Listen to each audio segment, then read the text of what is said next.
Amazon prime पे एक नई सीरीज रिलीज हुई है जिसका नाम है मिस्टर एंड मिसेस स्मिथ, जो 2005 में आई mister and missus Smith movie से इंस्पायर्ड है। अगर तुमने एंजेलिना जोली और ब्रैड पिट की mister and missus Smith movie देखी है तो तुम्हें लग रहा हो कि इस सीरीज में ऐसा क्या है जो उस वाली मूवी में नहीं था जिसकी वजह से तुम्हें ये सीरीज देखनी चाहिए। वेल, स्टोरी तो इनकी काफी हद तक सिमिलर है, बट कुछ ऐसे मेजर चेंजेस हैं जिसकी वजह से ये सीरीज उस वाली मूवी से काफी ज्यादा अलग हो जाती है, जिसकी वजह से तुम्हें ये सीरीज देखनी चाहिए। जैसे मूवी में दिखाया गया, जॉन और जेन एक दूसरे से मिलते हैं और उन्हें उन दोनों की रियल लाइफ के बारे में कुछ नहीं पता होता जब तक उन्हें एक सेम टारगेट नहीं मिलता है। उसके बाद ही उन दोनों को एक दूसरे की रियल लाइफ के बारे में पता चलता है कि वो दोनों एक्चुअल में करते क्या हैं। पर ऐसा इस वाली सीरीज में बिल्कुल नहीं है। यहाँ पर एक कंपनी इन दोनों को हायर करती है, तो इन दोनों को एक दूसरे के बारे में शुरू से ही पता होता है, जहाँ पे इन्हें पता होता है कि एक प्रोग्राम का हिस्सा है और इनके जैसे ही जॉन और जेन और भी बहुत सारे हैं इस वाली दुनिया में जिनका काम सिमिलर ही है, या तो किसी को बचाना या फिर किसी को मारना। तो इन दोनों को रैंडमली सेलेक्ट करके एक टीम बना दिया जाता है जिनका काम होता है कि इन्हें जो भी मिशन मिलेगा उसको पूरा करना है। अब मूवी में थोड़ा अलग दिखा रखा है कि ये दोनों अलग अलग ऑर्गेनाइजेशन के लिए काम करते हैं और इन दोनों के ही बॉस को पता नहीं होता कि इन दोनों की शादी हो चुकी है और ये साथ रह रहे हैं। तो एक बहुत बड़ा डिफरेंस है मूवी और सीरीज के बीच में, जो आपको थोड़ा बहुत इंटरेस्ट दिलाता है इस सीरीज को देखने के लिए। बट इस वाली सीरीज में दिखा रखा है कि ये दोनों एक फेक मैरिज का ड्रामा करते करते एक दूसरे से सच में ही प्यार करने लग जाते हैं और फिर सपने बुनने लग जाते हैं एक दूसरे के साथ रहने के लिए। और उनकी लव स्टोरी कैसे इसमें शुरू होती है उस पर काफी ज्यादा ध्यान भी दिया गया है इस वाली सीरीज में, जो काफी हद तक आपको मूवी में मिसिंग लगा था। बट सीरीज के स्टार्टिंग में आपको छोटे से टाइम में ये बता दिया जाता है कि अगर आप इस ऑर्गेनाइजेशन को ज्वाइन करते हो, फिर रिटायरमेंट लेने की या इससे भागने की कोशिश करते हो तो आपके साथ क्या होगा।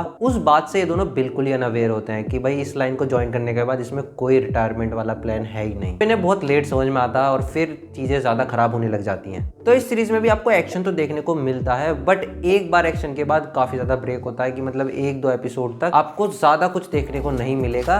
बस एक स्टोरी चलती रहती है जिसमें इनकी लव स्टोरी, इनकी लाइफ में क्या झगड़े हो रहे हैं, ये लोग क्या कर रहे हैं, उस पर ज़्यादा ध्यान दिया गया है, जिससे भाई सीरीज़ एक टाइम के बाद थोड़ी बहुत बोर सी लगने लग जाती है। जहाँ पर आपको 4th या 5th एपिसोड में फील भी होगा यार 1-2 एपिसोड अगर नहीं भी होते तो ज़्यादा अच्छा रहता। एक एपिसोड को बस इनकी थेरेपी सेशन पे ही दिखाया गया है कि भाई ये दोनों एक दूसरे से काफ़ी ज़्यादा परेशान हैं और ये लोग शायद अलग होने की भी सोच रहे हैं, जहाँ पर वो पूरा एपिसोड सिर्फ इसके ऊपर ही दिखाया गया है। तो ये वाली सीरीज आपको एक्शन वाले सेक्शन में थोड़ा बहुत डिसअपॉइंट जरूर करती है कि जितनी आपकी उम्मीद होती है इस वाली सीरीज से कि भाई स्पाई थ्रिलर सीरीज है तो एक्शन आपको जरूर देखने को मिलेगा और थोड़े ऐसे मिशन देखने को मिलेंगे जहाँ पे काफ़ी ज़्यादा खतरा होगा। तो वो इस सीरीज में काफ़ी ज़्यादा कम लगा मेरे को। बाकी अगर एक्शन की बात करें तो मूवी का एक्शन मुझे ज़्यादा अच्छा लगा था, सीरीज में इतना ज़्यादा नहीं लगा। वहाँ पे आपको थोड़ा बहुत डिसअपॉइंट देखने को मिल सकता है। ओवरऑल जो सीरीज की स्टोरी है वो काफ़ी ज़्यादा अच्छी लगती है शुरुआत से ही।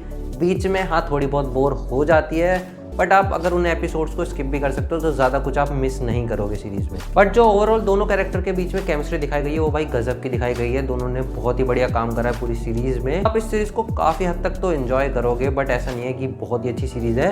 ठीक ठाक सी सीरीज है, आप 1 टाइम वॉच इसको कर सकते हो। 8 एपिसोड हैं इसमें और हर एपिसोड करीब 1-1 घंटे का ही है। तो एक बार इस सीरीज को देख सकते हो, Amazon प्राइम पे आपको ये देखने को मिल जाएगी। अच्छी लगी सीरीज तो मुझे ज़रूर बताना कॉमेंट सेक्शन में।